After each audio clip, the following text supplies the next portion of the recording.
Paano kaya magkakaroon ng 1,000,000 o higit pa?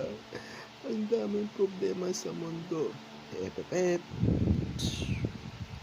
Gusto nyo bang kumita ng mahigit quadrillion? Quintillion. Gusto nyo bang kumita? Okay, gumamit na ng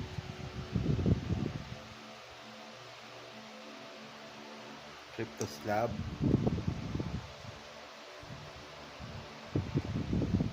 Bitcoins, CryptoTab browser, yes,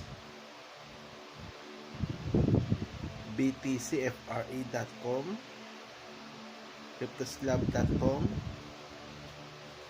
freebitco.in. Diyan kikita tayo ng malaking halaga. By the way, Bitcoin mining is number 1. Why? 1 BTC equivalent sa 2 million pesos. And then, pag naipon mo siya, sabihin na natin 666.9,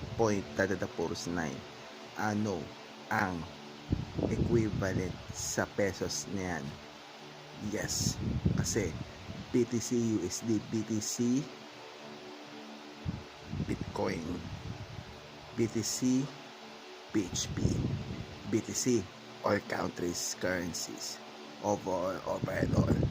Kaya dito ka na sa pinakamalakas, pinakamatindi, pinakamapagsik ang cryptocurrency.